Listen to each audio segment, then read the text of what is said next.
It's Meredith Nagel, and we're here on Facebook Live. It's going to be recorded and rebroadcast, but right now we're here to talk about cyber fraud. This is going to be the biggest season ever for cyber fraud. And so I wanted to bring a couple things to you guys' attention, a couple of important reminders. First of all, for your realtors out there, never under any circumstances ever respond to a wire sheet or wire instructions that already have the account number without calling and verifying that account number. So it's industry standard right now. If you're dealing with any experienced title company or lawyer's office, you're going to get wire instructions and they're going to be missing the last 4 digits, and you're going to be instructed to call. If for some reason you get wire instructions that don't have those 4 digits missing, you need to be alarmed and you need to call. It's important that you not call the phone number that's on the wire instructions. Instead, find the number from the website or from your phone book, your contacts, from an email. Make sure that you find the number and try to source that to the actual number if at all possible, because when these bad guys grab these wire instructions, they put their phone numbers on them. They know that you guys are being instructed to call, so what do? They put the wrong number on there.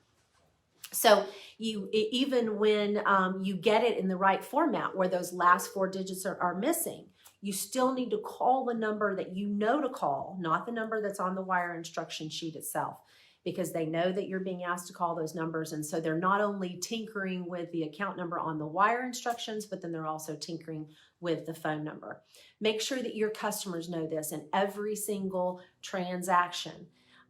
If you have a customer, especially if they have a Gmail account, a Yahoo account, Comcast account, these large providers are really big targets for the bad guys, just because there's so many customers that are on those servers. And so that's where they like to hang out, and they like to hack into these accounts, and they're really good at making the email look like it's coming from a legitimate source when it's not. So as to issues besides wire instructions, here's a couple of reminders. If you have any question at all about an email, hover over the from line. Sometimes they can make it look like it's coming from a name that you recognize, but if you take your cursor and hover over that, you'll find that it's actually an email address you don't recognize. Also check to make sure if there is a reply email that you don't recognize or a CC email that you don't recognize. That's where you can find the fraud as well. We think that most of these fraudulent transactions happen because people get emails saying things like, you have a problem with your Google account, you have a problem with your Netflix account, you have a problem with your ATTN account.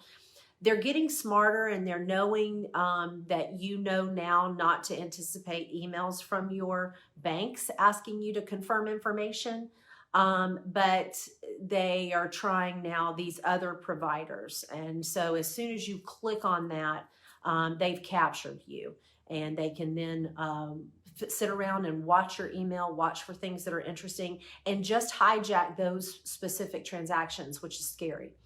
So you don't necessarily know that it's happening.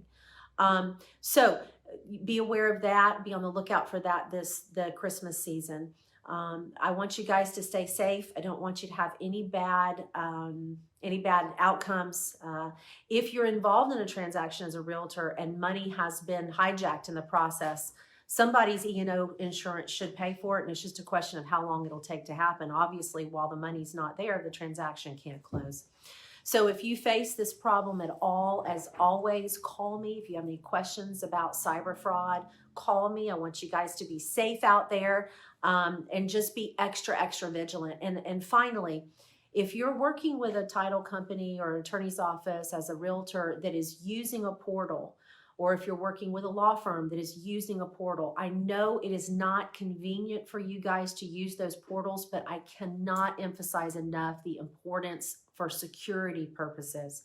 When you're communicating through the secure portals that your providers have, your law firms, your title companies, it's much, much more difficult for the bad guys to get those emails and cause the havoc that they can cause. So again, if you're working with one of those companies, make sure you use their portal. If you work with a company that doesn't have one, you might want to talk to them about that and what their plans are for cybersecurity as we're heading into, let's face it, guys, the new normal. And so all we can do is be vigilant and be prepared. As always, if you have any questions about this or anything else, I'd love to hear from you and answer any of those questions. I can be reached at 352-394-7408. You guys stay safe.